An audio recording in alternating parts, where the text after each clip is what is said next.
Makanya kepada Komisi 3 DPR, kepada Bapak Menteri Hukum dan Wakil Menteri Hukum, inilah kesempatan bagi bapak-bapak untuk berbakti kepada nusa dan bangsa. Pengacara kondang Hotman Paris Hutapea menekankan bahwa dirinya tidak mengkritik Joko Widodo. Sebaliknya, Hotman mengkritik sistem hukum di Indonesia. Hal itu disampaikan Hotman Paris melalui video yang diunggah di Instagram pada Selasa, 22 Juli 2025. Hotman menyoroti hukum Indonesia yang tidak menghargai pengacara. Kondisi itu dapat dilihat saat Jokowi diperiksa polisi soal kasus dugaan ijazah palsu, sementara pengacara duduk di belakangnya. Oleh karena itu, Hotman mendesak Komisi 3 DPR dan Menteri Hukum agar memperbaiki sistem hukum Indonesia. Martabat pengacara di Komisi 3 DPR, di mana saya singgung soal waktu Pak Jokowi diperiksa di Polda, pengacaranya duduk di belakang punggung. Saya tidak mengkritik Pak Jokowi, saya mengkritik hukum kita yang sangat tidak menghormati profesi pengacara.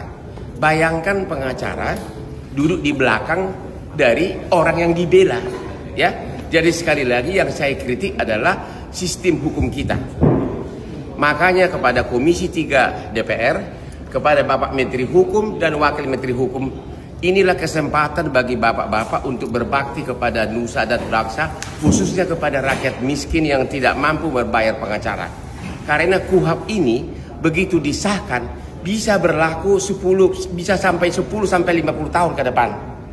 Pada saat itu bapak-bapak sudah tidak menjabat.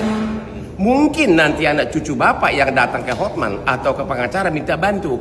Mungkin nanti anak cucu bapak yang mendapat perlakuan yang tidak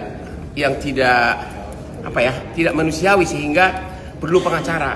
Makanya inilah timingnya agar satu, siapapun yang diperiksa oleh polisi baik dalam penyelidikan maupun penyidikan berhak didampingi pengacara. Pengertian didampingi artinya duduk di samping dia, bukan di belakang pantat, ya, bukan di belakang pantat dari si klien, oke?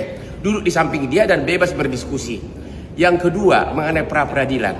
Itu terlalu umum yang dikonsep sekarang.